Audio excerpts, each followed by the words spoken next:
Assalamualaikum warahmatullahi wabarakatuh. Jumpa lagi di channel Caipul TV. Pada kesempatan kali ini, seperti biasa, saya ingin doakan teman-teman, semoga teman-teman dalam keadaan yang baik, sehat selalu, dimurahkan rezekinya dan diberkahi oleh Allah Subhanahu wa taala.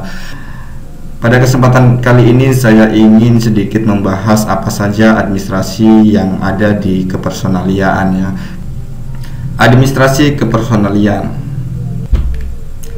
Kepersonaliaan, definisi. Personalia adalah serangkaian kegiatan mengelola sumber daya manusia untuk mengatur berbagai kegiatan yang berhubungan dengan bidang administratif. Tugas lain dari personalia antara lain mengatur suatu hubungan industrial antara perusahaan dengan karyawan. Fungsi personalia atau yang juga dikenal dengan istilah manajemen personalia ialah bertanggung jawab kepada data karyawan, data BPJS Ketenagakerjaan dan BPJS Kesehatan, data payroll, kemudian potongan PPh 21 serta benefit lainnya. Kita lanjut. Data karyawan. Pentingnya mengelola data karyawan dengan benar akan membantu pekerjaan personel dalam hal berikut. Informasi karyawan mudah ditemukan. 2. Mempermudah membaca progres karyawan. 3.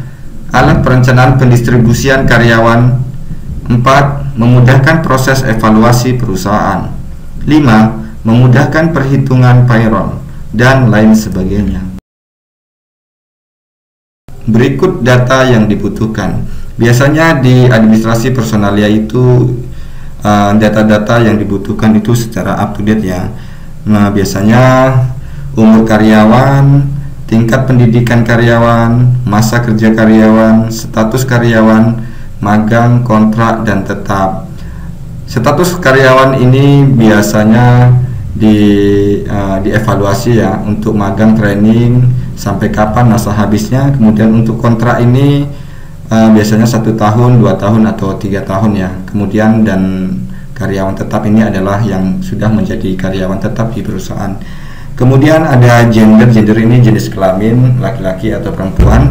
Kemudian status pernikahan karyawan. Status pernikahan karyawan ini biasanya digunakan untuk status PPh 21 atau status tanggungan karyawan, misalnya tunjangan karyawan seperti Natura ya. Oke, lanjut kita ke pembahasan. Di administrasi personalia tidak lepas dengan administrasi BPJS Ketenagakerjaan dan BPJS Kesehatan. Menurut Undang-Undang Nomor 40 Tahun 2004, Sistem Jaminan Sosial Nasional. Sistem Jaminan Sosial Nasional bertujuan untuk memberikan jaminan terpenuhinya kebutuhan dasar hidup yang layak bagi setiap peserta dan atau anggota keluarganya. Untuk badan penyelenggara jaminan sosial itu terbagi menjadi 2, yaitu BPJS Ketenagakerjaan yang sekarang disebut BPJM Sostek, kemudian BPJS Kesehatan. Dalam program jaminan BPJS Ketenagakerjaan terdapat 4 program yang ditanggung oleh jaminan sosial ketenagakerjaan ya. Di antaranya ada jaminan kematian, jaminan hari tua, jaminan kecelakaan, jaminan pensiun. Untuk jaminan kematian seluruhnya ditanggung oleh perusahaan. Jaminan hari tua ditanggung oleh pekerja dan perusahaan ya. Jaminan kecelakaan kerja seluruhnya ditanggung oleh perusahaan. Kemudian jaminan pensiun ditanggung oleh perusahaan dan karyawan. Untuk BPJS Kesehatan dikenakan potongan sebesar 5% ya. 5%, 4% dari perusahaan dan 1% dari karyawan itu sendiri. Pasal 14 menjelaskan, setiap orang termasuk orang asing yang bekerja paling singkat 6 bulan di Indonesia wajib menjadi peserta program jaminan sosial kerja. Kemudian di administrasi personalia tidak lepas mengurusi masalah payroll ya. Pengupahan telah diatur pada Undang-Undang Nomor 13 Tahun 2003 tentang Ketenagakerjaan, Undang-Undang Ketenagakerjaan. Menurut Pasal 88 Ayat 1 Undang-Undang Ketenagakerjaan, setiap pekerja buruh berhak memperoleh penghasilan yang memenuhi penghidupan yang layak bagi kemanusiaan Maka dari itu pemerintah meminta perusahaan memberikan kompensasi dalam bentuk-bentuk sebagai berikut. 1. Upah minimum, upah kerja lembur, upah tidak masuk kerja karena perhalangan, bentuk dan cara pembayaran upah, denda dan potongan upah, hal-hal yang dapat diperhitungkan dengan upah, struktur dan skala upah, pengupahan yang proporsional dan sebagainya. Lanjut, kebutuhan payroll. Yang pertama, upah berdasarkan Undang-Undang Ketenagakerjaan seperti yang disebutkan tadi.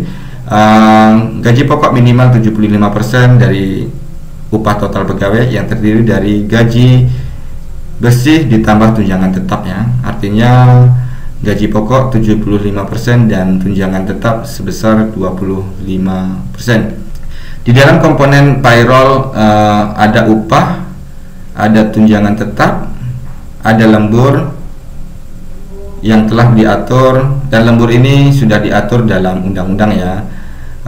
Maksimal waktu lembur selama 3 jam dalam satu hari dan 14 jam dalam satu minggu, tidak termasuk lembur pada waktu istirahat mingguan atau hari libur resmi.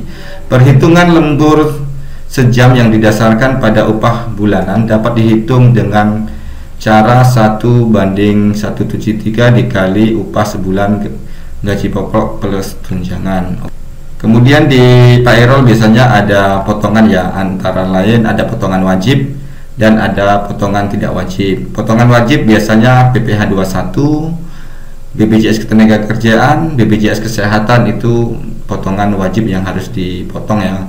Kemudian ada pinjaman-pinjaman lainnya seperti pinjaman karyawan, pinjaman koperasi, pinjaman bank dan lain sebagainya. Oke, untuk PPh 21 sepertinya saya sudah membahas di video-video saya sebelumnya. Kita lanjut ke untuk administrasi personalia. Sampai di sini pembahasannya untuk penjelasan secara singkat ya. Cukup sampai di sini dan kita akan lanjut ke praktek ya. Praktek membuat administrasi ini ya. Ini teori singkat yang bisa saya sampaikan. Dan selanjutnya di video-video selanjutnya untuk administrasi personalia ini kita akan coba bahas ya. Kita akan coba buat di Microsoft Excel ya. Di antaranya ada data karyawan, kemudian ada BPJS Ketenagakerjaan dan BPJS Kesehatan, kemudian ada payroll, kemudian ada PPh 21. Maksud dari PPh 21 di sini adalah PPh 21 atas gaji, PPh 21 atas THR, dan PPh 21 atas pendapatan lainnya seperti bonus, pesangon dan lainnya. Apabila informasi ini bermanfaat, silahkan dukung channel ini dengan cara subscribe agar kedepannya kita dapat belajar bersama-sama terkait di administrasi personalia. Saya Saiful Ikhwan dari Caipul TV. Assalamualaikum warahmatullahi wabarakatuh.